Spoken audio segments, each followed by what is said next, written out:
Before we go into analyzing our shot, Mike and I would like to go over the results of our study.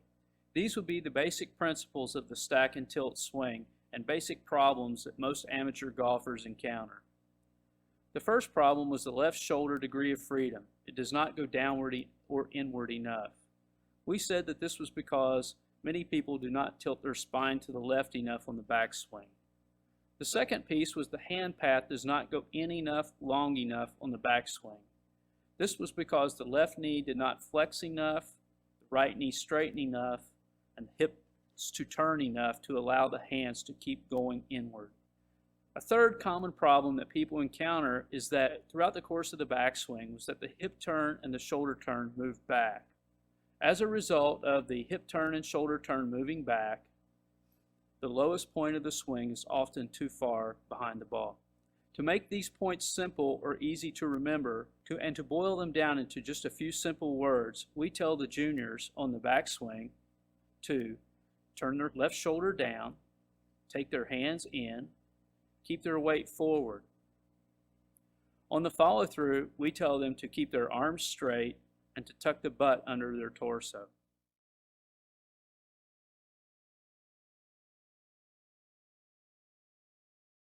An important part in learning how to play golf well, and for a golfer learning how to continue to improve and practice on their own, is the ability for the golfer to accurately diagnose how the ball was hit. And then for the golfer to be able to accurately assess their problem and then to know which pieces to practice in the correct order.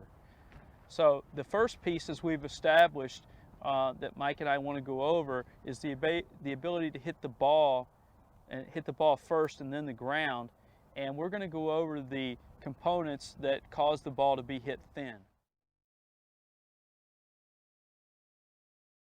Mike, you want to take us through the pieces that make the ball be hit thin? Well, yes. To begin with, the reason we're doing it in this order is the first objective is to make sure everyone's contact is good. So we want everyone to be able to evaluate or make adjustments depending on how their contact is. So first thing in the contact would be, in order, would be where the center of the weight was, whether my hip or shoulder turn was turning back behind the ball or not. So if I started hitting some thin shots or fat shots, the first thing I would check was, did I have enough weight at address set up on my left foot? Was my shoulder turn centered, or was it tilted back too far to the right? That would be the first thing. The second would be on my backswing, did I move my weight back at all, translate it back to the right, or did I tilt sideways and straighten to keep my shoulder turn centered? The next thing with the fat and thin shots would be on the downstroke, did I have both centers back behind the golf ball?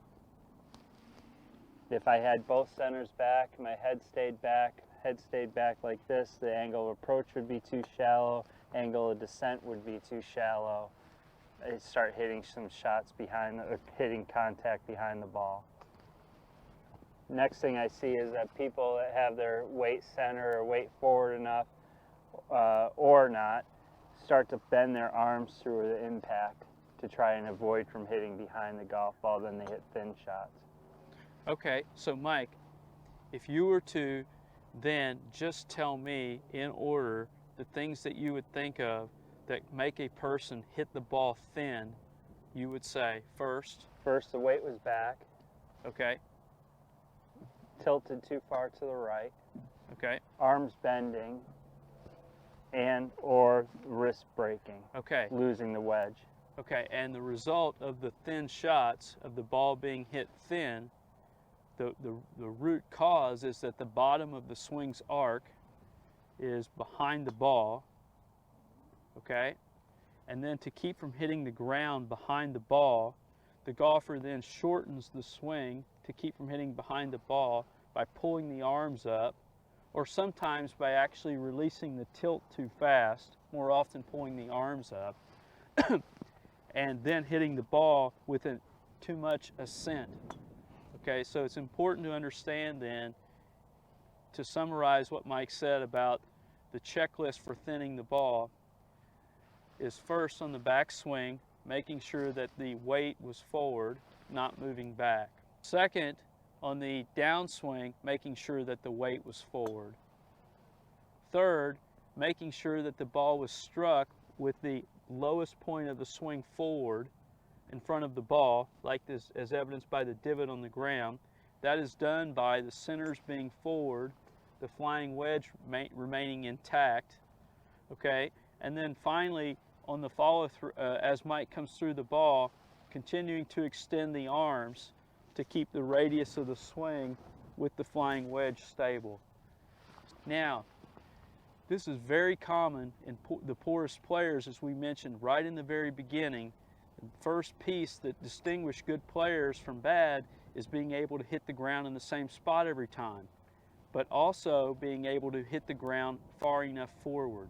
Your thin shots, the first thing that you should understand is most thin shots are hit with the lowest point of your swing too far back. It's really the same as far as fat shots go as well. They're really in the same family, just a different adjustment. The fat shots, the axis or the weight's back behind the golf ball. Player may keep their arms straighter on that shot, and they'll just hit the ground behind the golf ball. So the fat shot or the heavy shot where the contact is behind the ball, the lowest point of the swing or the point where the club contacts the ground, not necessarily the exact lowest point of the swing, okay, but the point where the club contacts the ground, okay, is too far back, right? Right.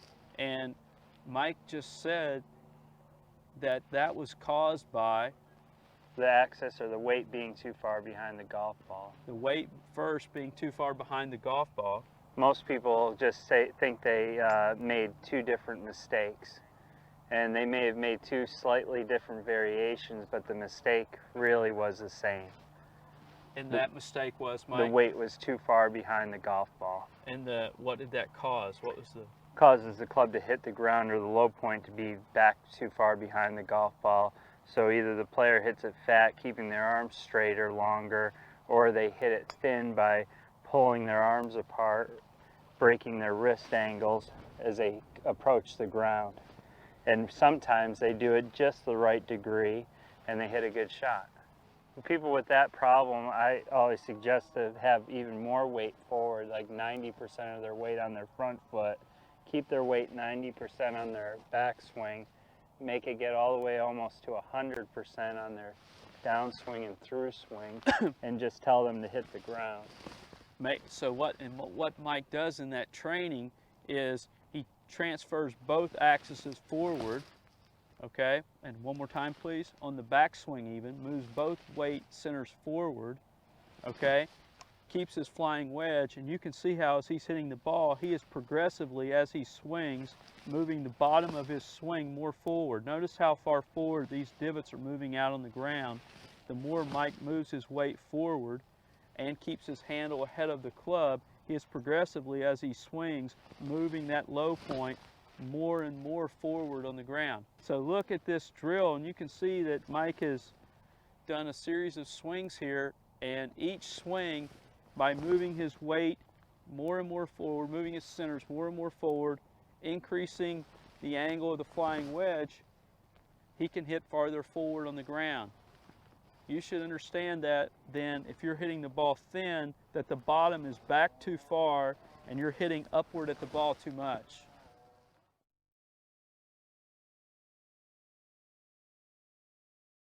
The next piece that a person should understand in learning how to play golf is how to control how the ball curves. And many times when people hit the ball, they hit the ball and the ball slices and they didn't intend for it to, and they don't know directly the pieces that control that slice. So now what Mike and I are going to do is explain to you clearly how to, first of all, explain how the slice works, and then clearly how you can change your slice. Mike, start out with some of the pieces involved. Well, first it has to do with where, again, the weight is. We went over the fact that the weight's going to help control the angle of descent on the golf ball, so it's going to help where the club hits the ground, but it also helps to control the path that the club travels to the golf ball. And how long it travels on that path. right? Exactly. So if I wanted to hit a draw, my weight would be the furthest forward. If somebody's cutting across, hitting pulls and slices, their weight's further back behind the golf ball when they're hitting it. Okay, so the first thing that Mike's saying when you start to address your slice is you would want to address where your weight is and therefore where this point of tangency, okay, that we previously discussed is. Is it in front of the ball or behind the ball? In other words, are you hitting the ball with your swing coming back across the ball too quickly? If so, that's going to be the easiest way to impart slice spin on the ball. If you're hitting the ball with the weight forward and hitting outward at the ball longer, that's going to start to reduce your ability to impart left to right or slice spin. Okay? Now, Mike, you want to go through, with respect to the setup, what the piece would be, some of the pieces that might cause that to happen. Okay, well, the setup, again, first of all, the overall weight's got to be more forward. So the weight's with the person that's slicing is too far back. Say it's 60-40 on their right versus 60-40 on their left. So the lower body's weight's back. The upper axis, or the middle of my shoulders, is also set up behind the golf ball. Okay, so what you're saying there is either one of those centers of the turning points of the body, the hips or the shoulders, are being back too far, would enable the person to hit the most across the ball. Yes, and then the next thing you can look at, even at address where the ball position is. If the ball starts going further and further up in the stance, the weight's back, head's back further. Now I'm really behind the golf ball. I'm going to hit the most across it. Okay, so what you're saying there is the more you move the ball forward and the weight back, the easier it is to hit across the ball. But that's not all. Okay? The handle location can also be back further. Correct. The ball position's forward, the handle position's back, the centers are back. Now I can hit across the ball the most. So if one were to exaggerate those pieces, moving the weight back, moving the ball forward, okay, and then moving the handle back, one would be able to swing the most across the ball. Correct, Mike? Correct. Okay, and if you were a chronic slicer and you didn't want to slice any more balls and you were tired of imparting that slice spin on the ball, the next ball, what would you do to change that? I'd move my center or my weight further forward. How far forward if you're really tired of slicing? All the way up, so I'm almost just standing on my front foot. And where would you start moving the ball to? The ball would get further and further back. And where would you move the handle? I'd move the handle forward and raise it up more. Okay, and all of those pieces would help you to hit out at the ball more, is that correct? Longest, right. More and longer. And longer. Okay, very good. So now, just with respect to your setup and understanding how the pieces work, you're on the right track to being able to stop your slice. Now, Mike, once you've established a clear understanding of how it works and where things are supposed to be as far as your setup and your weight and your handle location, talk to me a little bit about the backstroke hands path throughout the course of the swing and how that might affect, how that might cause a slide. The first thing is the hand path, or the arms are moving back in a straight line or lifting up in the air on your backswing. And what might cause what would be part of the reasons why that might happen, Mike? The hips don't turn. You lose the pressure of your arms to your body. You start just lifting your arms just independently. So no turning. Okay, so you're saying that the person could be, instead of just turning back, they could be lifting their arms. Right. Okay, what would that look like? Like that. Okay, and you're also saying that the hands might not be going inward enough on the backstroke because the body isn't turning enough. Why? What would happen with the hips that would keep the hands from going inward enough? The hips, if the hands were not going inward enough, the first thing I'd look at is how much the hips are turning. If you try to restrict the hip turn, the hands will stop moving inward. Okay, and what happens, Mike, if the hips actually slide back to the right? How does that affect the hands going inward? They won't go in at all. Okay, and what happens then the opposite of that, if you wanted the hands to go in the most, what would be the procedure for taking the hand path in on the sharpest angle inward? I'd straighten my right leg the earliest and allow my hips to turn the most. Okay, and that would be the beginning of a stroke to swing out to the right the most, correct? Correct. Okay, so what you should take from that as a viewer is that on the backstroke, there's several things that could set up a chain of events that would cause a slice. First, if when you went back, if the golfer just lifted their arms, okay? Second would be as if for whatever reason, the hips began moving backward without turning, restricting the amount the hands and arms could travel inward. Now the next piece is on the downswing, the player who does not move their hips forward on the downstroke at all or long enough, the club will start to hit across the golf ball. That's Okay. Go ahead. Well, I wanted to ask you a question about that, Mike. When you went back, let's say you've done a very nice backswing, okay? You've got everything going right. You got everything lined up nicely, but then on your downstroke, your hips go forward for a little while, and then for whatever reason, the hips start going backward too early. Explain how that affects the swing path. Well, as soon as my hips or weight stops moving forward, linear, the club starts to turn the corner, so it'll start hitting across the ball or catch this front side of the arc.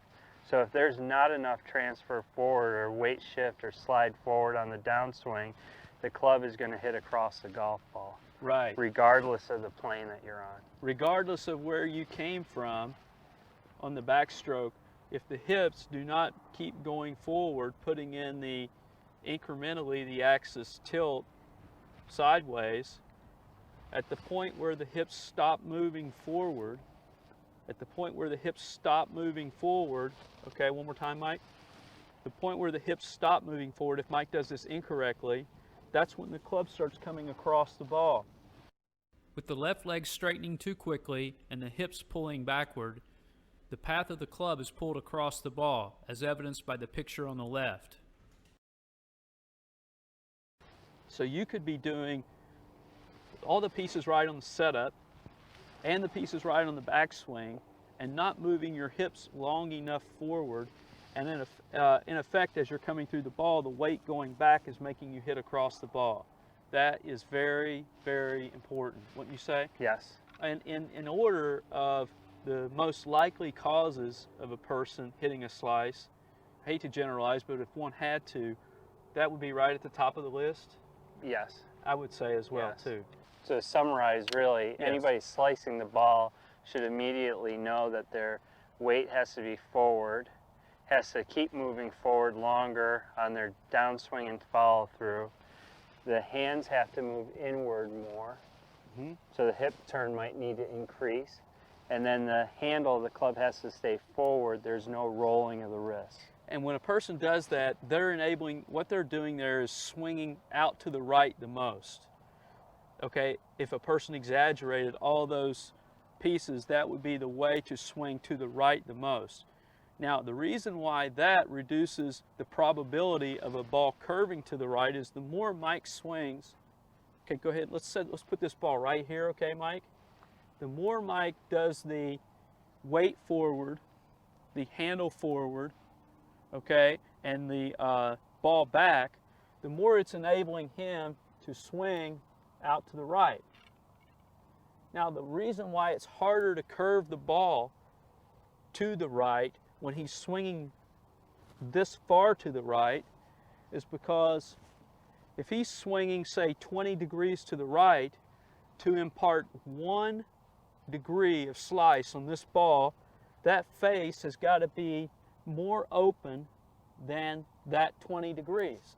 So the face would have to be to the target at least 21 degrees open, if this were the case, to make the ball curve 1 bit or 1 little revolution to the right. Okay, now conversely, if a guy has got the line of compression or the swing path coming across the ball for whatever reason, like this, let's say this is 20 degrees.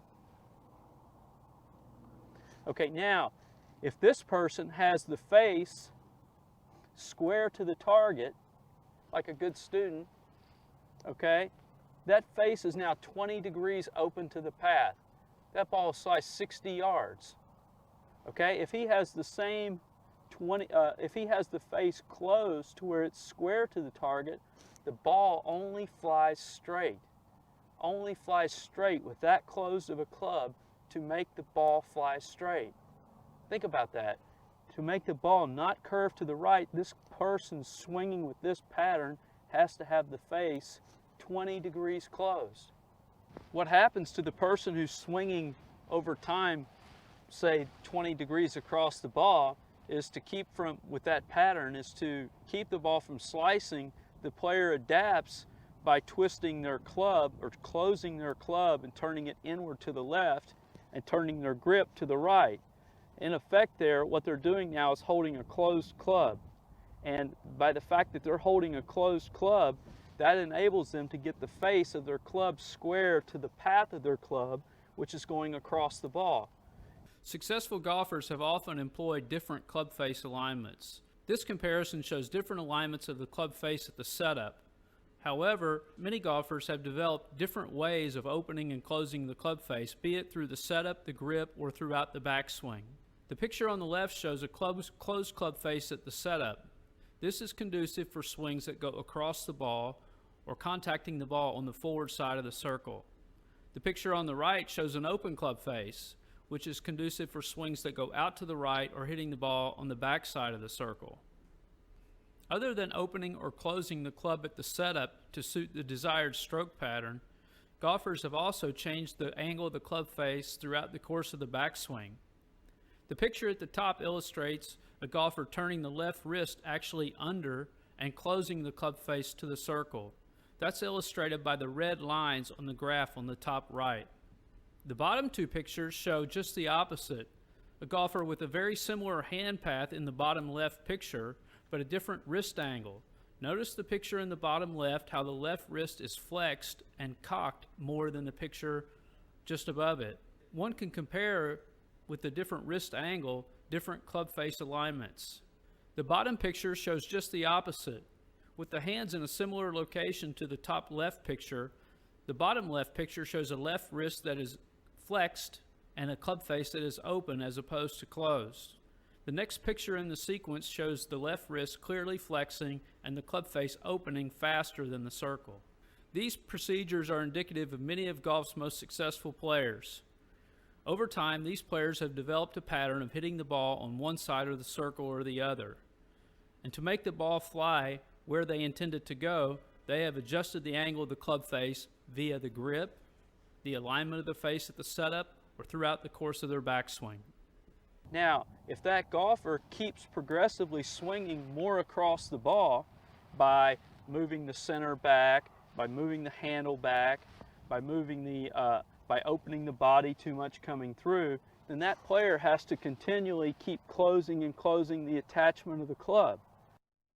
To give the golfer a frame of reference for the club shaft at the top of the backswing, we've assembled this spectrum illustrating the difference between the club shaft pointing the most to the right and progressively as you go leftward across the screen to where the club shaft will be sitting on the plane in the recommended position.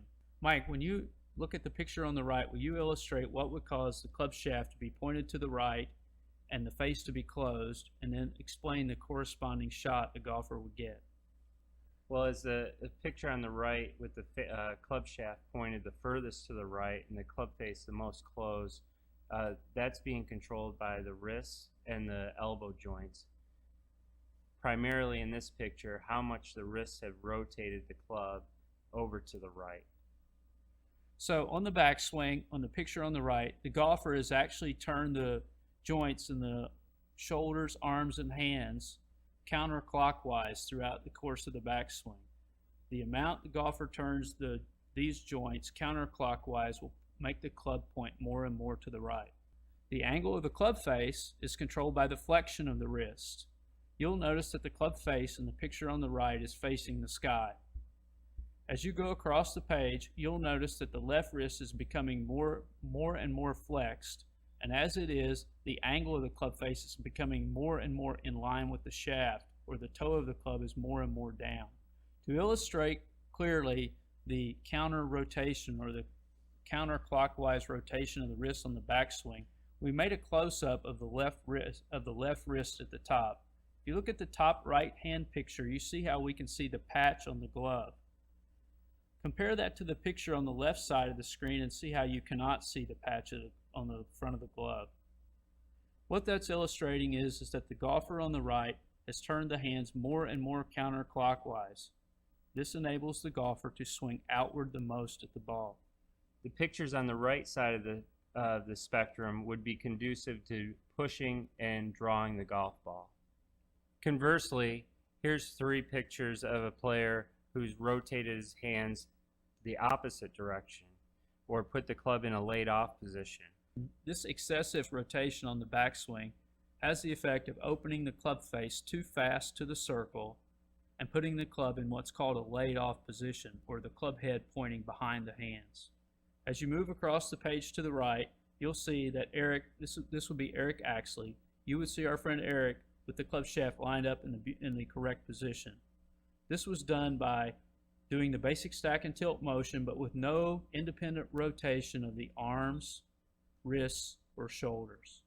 If one were to take a closer look just at the hands at the top of the backswing, it's very easy to see how the front wrist has turned more degrees on the left picture than it has on the right picture. Now what happens to that person then is they start running out of loft and start running out of losing the ability to hit the long clubs up in the air. This is why we've seen a need for the in golf for these High-speed pictures and explanation for why the ball flies the way it does. Exactly, and technology has stepped in now to help the poorer players to start to hit the ball up in the air by changing the weight configuration, because so many people are swinging across the ball with a closed face that it's hard for them to get the long clubs up in the air. Mike's going to demonstrate for us here now what happens, or what a slice would look like, and then he's going to explain to us how he would stop slicing the ball in order. Okay, Mike? Okay, this is my slice shot. Okay. I'm going to move the ball position forward. My weight's back further. Handle position's back. Yes. I'm trying to aim the face at the target. Yes. Okay, my hands are not going to go in. They're going to go straight back, lift my arms up. And then on my downswing, I'm not going to move my hips or weight linear or laterally at all. I'm just going to spin back around behind the golf ball. Okay.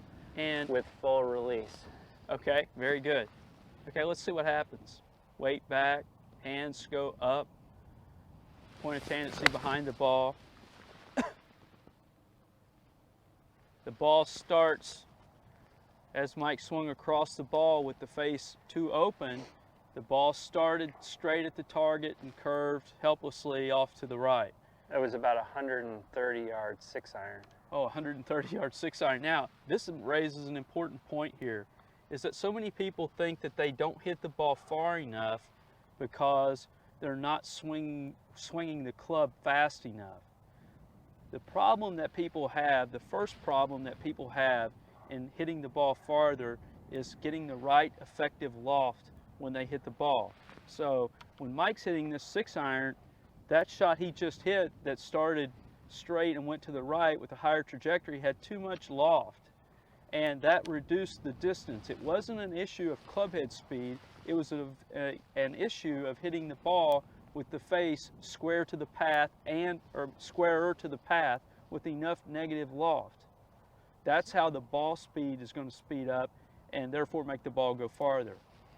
So now the adjustment for this slice would be move the weight further forward, which is moving the ball back in my stance further, move the handle of the club further forward. Okay. On my backswing, I'm going to turn my hips more to allow my hands to move inward more. I'm going to keep my handle forward and have no release on this shot. Okay. To make sure the ball draws. Okay.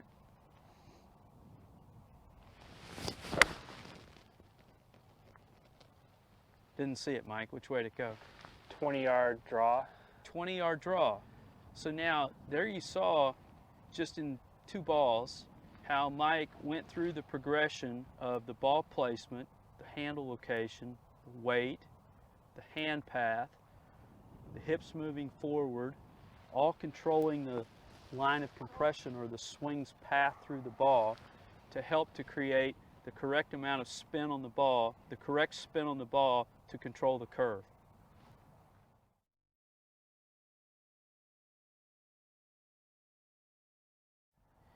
The next piece that Mike and I would like to address in understanding how the ball curves and why it curves the way it does is for you to understand, as the golfer, how the ball hooks. And Mike, there's a lot of times people, when they hook the ball, they have the connotation that they've came over the top. What would you like to say about that? I think most players have heard that on TV too many times, or read in the books where the player coming over the top is hooking the ball, when in fact it's really just the opposite. People that are coming over the ball or over the plane like this are pulling or slicing the ball too much. Players that are going underneath the plane, swinging out too far, are over hooking the golf ball. Okay, so now if you wanted to start to analyze the overhooks, where would you start? Again, I'd start with where the weight was. Okay, and demonstrate that to me. Okay, if I had my center, say, lined up on the golf ball here, and I tilted my upper body back behind the golf ball and slid my hips forward, creating an excessive tilt to the right. Which that excessive tilt to the right is causing the club to swing much more, a sharper angle out towards the golf ball. So the angle of approach moved outward more because of the excessive tilt. Now if my club face is remotely aimed close to the target, this ball is going to start wherever it is aimed and start hooking away from the target Okay, to the so left. okay, so if a person started out then with the weight forward and or the ball back, and then they swung back and they moved their spine back too far, okay, consciously or subconsciously, the angle of approach would go farther and farther outward to the right. And let's say that's now our 20 degrees, okay? But let's say as he's coming through now, he's shifted the angle of approach out even 25 degrees, 30 degrees. Now, if that face for the ball to fly straight is going to have to be 30 degrees open to the target, square to be square to the path. That's what it's going to take for that ball to fly straight. 30 degrees open to the target for that ball to fly straight. If that ball is square to the target, I mean, if that club is square to the target for whatever reason, and you swung 30 degrees to the right, that's 30 degrees almost of negative loft and 30 degrees close to the path, in simplest terms. How much is that ball going to curve? It's going to curve right away behind you like a boomerang. And how high is it going to fly? It's barely going to clear the ground. Exactly. So what Mike's saying is to impart the most curve to the left on the ball, he has shifted his angle of approach out to the right the most, correct? Correct. And he's done that either through his weight distribution, through his ball placement, or through excessively tilting his spine, correct? Correct. Now, Mike, tell me though, why would the club face be closed one time and not closed the next time? Because you, being the expert player that you are, could use that technique and hit a straight push on one ball, and then on the next ball hit a deflected draw. What would be the difference? So the difference between one ball that flew really nice and one ball that flew terribly can be a small degree of how much this face is closing and at what rate. So what you're saying is the term, I think, would be the rate of closure as his axis translates back too far increases. And it increases because as his axis translates back too far, his right shoulder stops the earliest, making the club's rate of closure increase the fastest. That's how a person, if they wanted to turn the club over the fastest, If a person wanted to make a swing where the club rotated over the fastest, all they would have to do is tilt their spine back to stop their shoulder, and they could turn the club over the fastest. Correct? Correct. That would be the diagnosis for the deflected draw. That ball that starts straight, curves behind you, or it starts slightly to Mike's left, curves way behind him. That would be because the face is getting too close to the path that it's being swung on. So that golfer who's trying to fix that deflected draw, okay, and he thinks he needs to swing out to the right more, is actually exacerbating the situation.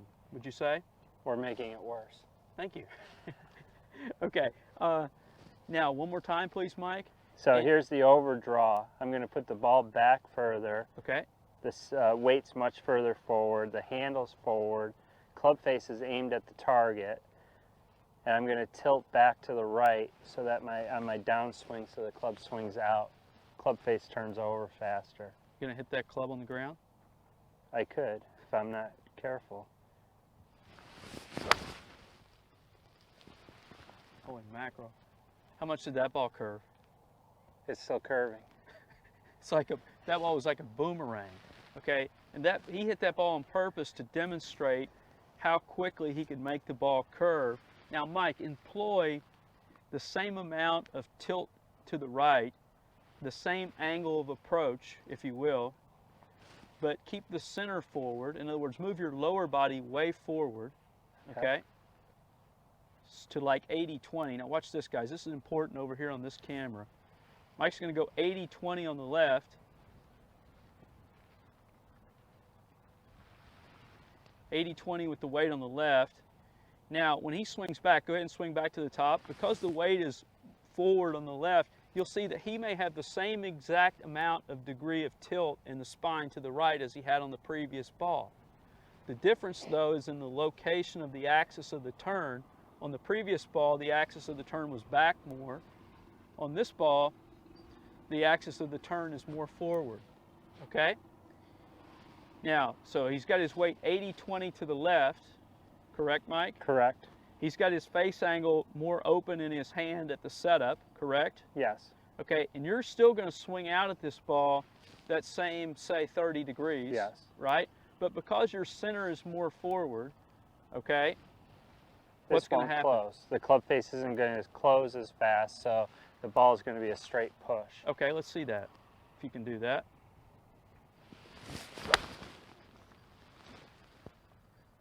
Okay, so there was an example of the straight push versus the deflected draw, and the difference between the two techniques would be Where the centers were, Where what the the face angle was. where the centers were and how that was causing the club face to act through the ball. The point that the golfer should take from that is if they're over curving the ball, over hooking the ball, that their swing path is starting to go out too far with the face that's too closed for that line. If they wanted to hit the ball and make the ball go farther out and draw less, they would open the face. If they wanted to straighten out the flight of the ball, they would change the angle of approach. So in simple terms here would be my checklist on Okay. someone who is overhooking the golf ball. First, I'd make sure the ball position wasn't too far back and the weight was just 55-45 forward Not instead of, instead of 80-20 forward. okay, Then the next thing I would do is make sure that the torso is tilting enough to the left so the center of the shoulders is not behind the ball. More side tilt. how would you look at that too with respect to the hips? The right hip would feel higher than the left, and it is in fact higher than the left at the top of the swing. It is not turning like so, where Okay. the left hip's higher than the right. Okay, So Okay. right hip's higher, more side tilt on the backswing, making my shoulder turn stay centered. And then on my downswing, I would make sure my hips were now out racing the speed in which my hands were moving away from my shoulder. very good. Because maybe an inadvertent piece that sometimes the better players do is when they may have a good backswing, they may have the centers lined up nice at the top, but then on the downswing, the lower body's transfer outraces the handle of the club, and they inadvertently start swinging too far out to the right. Okay, and at that point, if that happens with their upper body going back, then the club turns over too fast and they hit the deflected draw. Right, now there's one more piece that would help. If the ball was over hooking on the through swing, we talked about the arcs on the through swing and handle. On the overdraws, the player could be pushing their handle excessively forward, lengthening the arc too far with a closed club face, and the balls will go lower and overhook. Pictured here is Greg Norman. You'll notice that as he follows through, his left wrist is flexing and his wrists are cocking the club very quickly. This short arc with the left wrist flexing keeps the club face open for a longer period of time. This would be conducive with higher trajectory shots and slowing the rate of closure. This procedure would be the opposite of the long arc follow through, where the left wrist uncocked and flattened, producing deflected draws. So if I wanted to stop over hooking the golf ball, I could start recocking the club faster on the through swing. And if one were to watch that from the down the line view, okay, what that would look like is the hands would continue traveling around on their circle or on the plane. The club would begin recocking, and you see how the angle of the shaft is more vertical, and you can see how the face is more square. Okay, see how even if this would be an open condition, okay, this would be a square condition, this would be a closed condition. Okay, if Mike came through and he demonstrated that deflected draw again, where he tilted his axis back, lengthened out his arc, okay, you can see as he's doing that, when the club's coming through, you see how closed the club face is. That's a sign right there that the rate of closure is too high. That's where you're going to start to see these pull draws. Mike's remedy for this was to make sure I recock the club at a faster rate rather than holding on as much, recocking the club. Right, and your first remedy was to increase the speed of the handle, pulling away from the shoulder, okay, in that manner, and then on the follow through to begin recocking the club quicker on the follow through. As we start to analyze the shots, I think it's important to recognize one basic classification and where the club is reaching or hitting the ball on this circle, either the front side of the arc or the back side of the arc. The player could hit the back side of the arc for a number of different reasons. First, where the weight is relative to the ball. Second, the handle location, is it forward or back? And three, whether the hands are in or outside of this circle. As Mike mentioned, the swing can be classified very simply as to whether the ball is being hit on the front side of the circle, the back side of the circle, or at the point of tangency. And he laid out a list of reasons for both. First was the arms being outside the circle. And if you look at the top picture on the left side in black and white, you'll notice that the left arm is out even with parallel to the line of the feet. Okay, if you compare that to the picture in the similar position on the right side, you'll see that the left arm is inside the line of the feet. If we look now immediately below that, you'll see the demonstration that Mike referred to when he referred to where the weight was and the centers being in front of the ball. If you look at the picture on the bottom left, you'll see that the weight is back, enabling the player to hit across the ball or the most on the forward side of the circle. If you look at the picture, its counterpart on the opposite side of the page, you'll see that the weight being more forward, the handle being more ahead, would be conducive to hitting the ball farther on the back side of the circle. Finally, to the picture to the right of the diagram on the left side of the screen shows the player with the hands coming back across the ball. You'll notice that the right arm is well inside the feet. Compare that to its counterpart on the right side of the page and you'll see that the arms are going out to the right much more. That is controlled by the amount of shoulder turn that the player uses through the ball. The person hitting the ball on the front side of the circle is turning their shoulders open faster with their weight back more. The person hitting the ball on the back side of the circle has their weight more forward and is turning their shoulders open at a slower rate.